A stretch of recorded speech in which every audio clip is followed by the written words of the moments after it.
Well, welcome back to Apex Automotive. Working on Scuba's Camaro again. Right now things we got going on is, we already explained, he had loose ball joints on his center link. We're going to replace that guy right there. We got the new one right here. And then just a simple fuel filter, which I'm not really sure where that's at yet, but we'll find her, get her taken care of. So that's where we're going right now. Taking off the pitman arm ball joint, taking off the idler arm ball joint, and the two ball joints on the tie rods.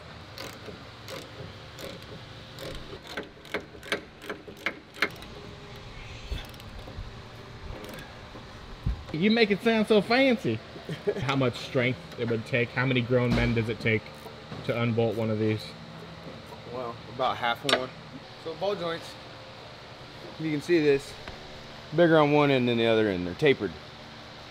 So in order to get them loose, after they've been tightened, you got to give them a smack on the side and it'll loosen those things right up. So I'm going to knock all four of these out, pop this guy in there, tighten her up, and we should be good to go. Ooh, this is old. Just going to go the quick route. And I don't feel like banging all day. holy shit. Explain what that is. This is an air hammer. Like if there was like a spider that could kill the whole world, that would be at the end of each one of its claws, right? Its pincers. Yeah.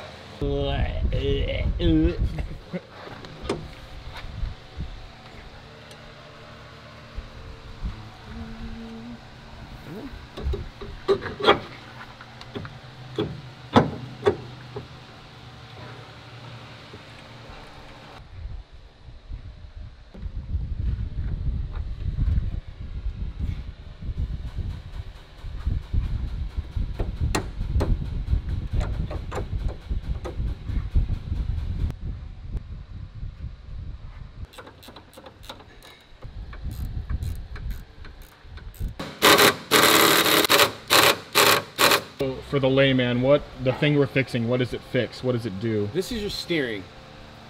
It literally connects the gearbox, which is connected to the steering wheel. This arm moves both wheels together, and that's what keeps your wheels in line together and holds them straight. So how would you know if you had a bad You'll feel vibrations in the steering wheel? in the steering wheel, as well as Will it have play, like where you can move it and it doesn't turn the wheels type thing? Yep. Okay. And this is one of the fixes for that? Or the fix? It is pretty much the fix, unless it is in the gearbox itself. Yeah. Which is possible too. Yeah. No, nothing. Nothing at all. Nothing at all. Look at it. That's a pretty Beautiful. setup. That's a beauty fit. That's a beautiful setup. We have to grease it too. You don't have to, they're pre-greased, but I like that a little bit. All right, well, and there we have it, folks. Now we got a brand new center link. Should take a lot of play out of the steering, be good to go. And we're gonna move on to the fuel filter. How? Well, we're gonna be changing the fuel filter. It sits right back here by the fuel tank. It's an inline filter, so pretty cut and dry. You've got two fittings you gotta loosen and a bolt here, and that filter will slide right out and pop a new one in. Tighten her back up. And you're worried about the rust? Yeah, it's pretty rusty. Sometimes these things don't like to move, so it's kind of scary, but we'll see if we can get it broke loose without breaking anything.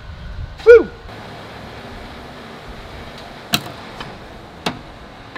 All right. Nice and easy. Nice and easy. And this side started leaking when I loosened that side. That's fun. That's completely natural, folks. As a growing boy, all the feelings you're having are completely natural. all these feelings and weird body parts sticking out and weird, that's all completely natural. I want you to know your mother and I both love you very much. Does that one come off easy too? Oop, maybe. It's loose-ish. Well, there goes a $1.30 in gas. Yep. Down the goddamn drain. The way I figured it up, you guys done wasted about 6 teaspoons of gas. You know we're about to go to war. Shit ain't cheap.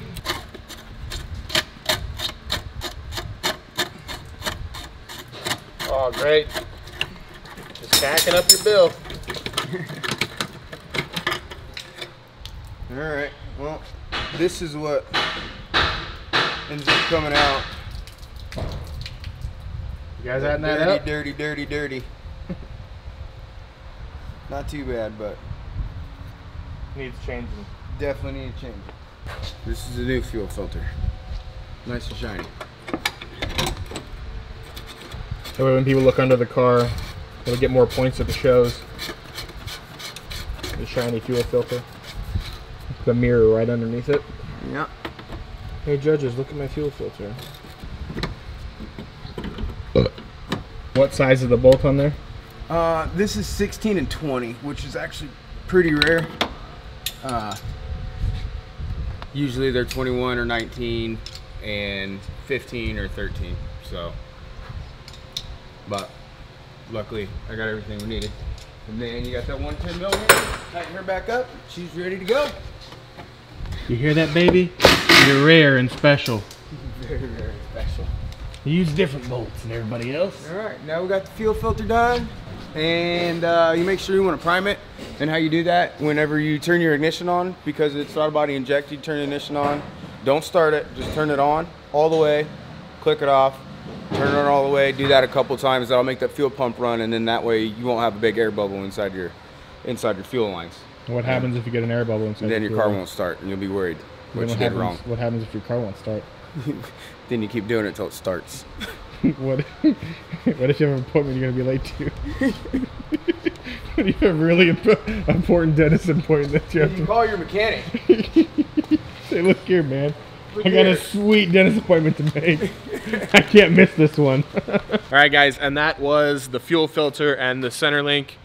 You guys know everything from here on out is strictly about horsepower gains, of course. We're chasing the horsies. You know, we added the fuel filter, what's that, 5, 6? Maybe. Center link's 20. Yeah. So we're adding easily. So basically, it's a 305, but it's like a 350 now at this point. Because, pretty much because I said so. Also, there's a mechanic behind me that's not arguing with me about it. So it's, when anybody stops me at a light, I'm like, yeah, it's 350. And then, of course, we're at Apex Automotive. You guys check them out. I'm going to link their Facebook down below. Sorry, I'm just white trash. Yeah, guys, thanks for watching. Next episode will be up shortly. Bye.